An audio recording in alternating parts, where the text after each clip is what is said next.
Perbankan adalah tulang punggung ekonomi. Setiap hari jutaan transaksi terjadi dan kepercayaan nasabah adalah kunci utama. Sebagai seorang banker, wajib bagi kita menjaga integritas dalam mendukung gerakan anti-fraud.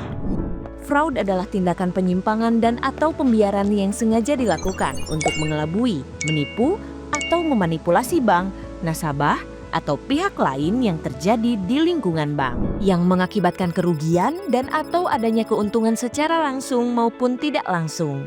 Ada beberapa faktor yang dapat menyebabkan terjadinya fraud, di antaranya tekanan hidup atau sosial, misalkan gaya hidup berlebihan, peluang karena adanya sistem pengendalian atau kontrol yang lemah, tata kelola organisasi yang buruk, kurangnya pengetahuan tentang regulasi bagi karyawan baru atau karyawan lama yang tidak teredukasi dengan baik.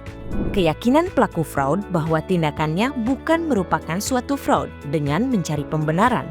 Dan dalam beberapa kasus, fraud juga bisa dilakukan oleh sekelompok orang yang bekerja sama untuk melakukan kecurangan, membuatnya lebih sulit untuk dideteksi. Untuk mencegah terjadinya fraud, maka kita harus mengetahui titik rawan di mana fraud sering terjadi. Kecurangan bisa terjadi pada area pendanaan, pembiayaan, laporan keuangan, pengelolaan aset seperti pencurian kas, biaya operasional, dan salah satu area yang paling rawan terhadap fraud adalah pengadaan barang dan jasa. Di era modern seperti saat ini, teknologi sering disalahgunakan untuk melakukan fraud. Penyalahgunaan tersebut biasanya dilakukan dengan hacking atau cracking, phishing, skimming, hingga social engineering. Kita perlu bersama-sama memastikan jalannya pengendalian internal di setiap lini organisasi. Ini termasuk membuat SOP untuk seluruh unit kerja dengan cara penerapan manajemen risiko dalam pemahaman tugas dan wewenang setiap bagian.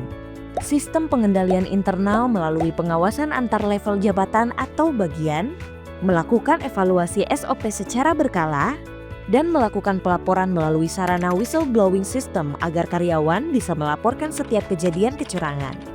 Dengan memahami dan menerapkan langkah-langkah ini, kita bisa bersama-sama mencegah fraud dan menjaga integritas Bank BJB Syariah. Laporkan setiap indikasi tindakan fraud melalui sarana atau media pelaporan sebagai berikut. Mari bersama aktif mencegah tindakan fraud.